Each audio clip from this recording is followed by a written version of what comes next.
Hi, everybody. My name is Fern Seamus, and I work here at Brandeis University for the Innovation Center. And a couple of years ago, when we started doing our very early cohorts to train people in entrepreneurship, I said, why don't I put myself through some of the training with an idea I've had? And that idea is Flora on the Menorah. So here's my inspiration, dual inspirations. My son, Jack, and a product called Elf on the Shelf. So I am Jewish, my husband is not, and when Jack, he's about 13 now, but when he was about 7 or 8, he said, can we get an elf on the shelf? All my friends have an elf on the shelf. I said, sure, why not? And I bought it, he played with it, we hid it around the house like everybody else, we did stupid things like make it throw up M&Ms and things like that. So wouldn't it be really, really fun to have sort of an elf on the shelf for a Jewish kid to sell it for during Hanukkah, because we do both, but there's some families that only celebrate Hanukkah. So what about us? What about all us kids that we have so much going on during the holidays, and the kids that celebrate Christmas have so many activities, but not so much the Hanukkah kids. We have potato pancakes, we play dreidel, end of story. The other thing that I've noticed is that this was taken in Target right around Hanukkah time. And when I was a kid, there maybe would be a little end cap, and they'd have like dreidels and not much else, maybe like a little light up menorah. But look at this now.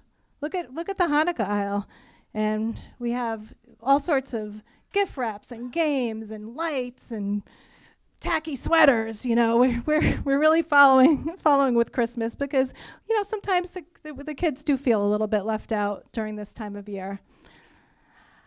So here's my main competitor, Mensch on a Bench. When I first came up with Flora on the Menorah, I had never heard of Mensch on a Bench. So when I started talking to friends and family about Flora and the Menorah, they said, oh, they have something, it's called Mensch on a Bench. So I kind of looked into it. I did a little research about what it's all about. You got to read this, because it's a pretty, I hate to diss the competition, but this is pretty funny. So, I was actually at CVS a few weeks after Christmas, and there was a Mensch on the Bench that was 50% off.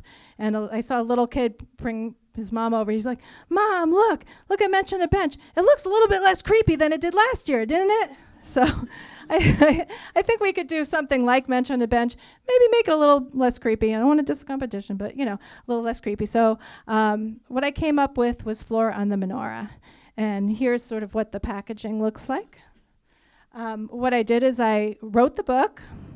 I hired a professional self-publishing company called SDP Publisher. They provided an editor. They provided an illustrator. They did all the heavy lifting when it came to the printing. And then I did a little bit of research about what was out there for menorahs. At first, I thought I could make my own menorah, and I actually had somebody do a prototype. But then I found out that wholesale would probably be much actually cheaper and easier. And the same thing with the plush flower. So I figured out a way to package it, and did a little bit of a label and I went out and I started selling. So this was my first year, and even Santa likes Flora on the Menorah. I went to a few vendor fairs, as you can see. I went to the Nantucket Holiday Stroll. This was in Charlestown, they had a holiday stroll, so I went to, about 4 or 5 different events throughout December, or actually end of November, December. This year, Hanukkah actually came out really early. By time, I think it was the 10th, Hanukkah was over, so I didn't get my full sort of December sort of holiday time in as much as I would have liked to. But it was a good year. It was a good 1.0. It was a good, I got a lot of great feedback. People really seemed to enjoy it. It went out on Facebook. I got some orders online. I created a website. So 2.0, what am I going to do next now that I did this? So I have a couple of options in mind, and I'm still kind of noodling around with. So either continue as a self-run startup, do some more professional type, and I'm at 0. or seek out corporate partners licensing. I welcome your questions.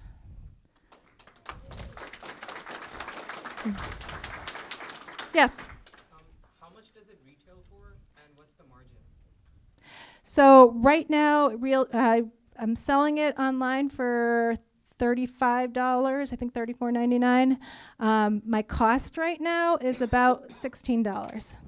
So it's not quite ready for retail yet, because if a retailer was going to buy it, they'd want to buy it for $16. So I'd make $0. Any other questions? Who wants to buy one next year? Come on. So yeah, come visit me back there. I have some bookmarks to give away if you want some information.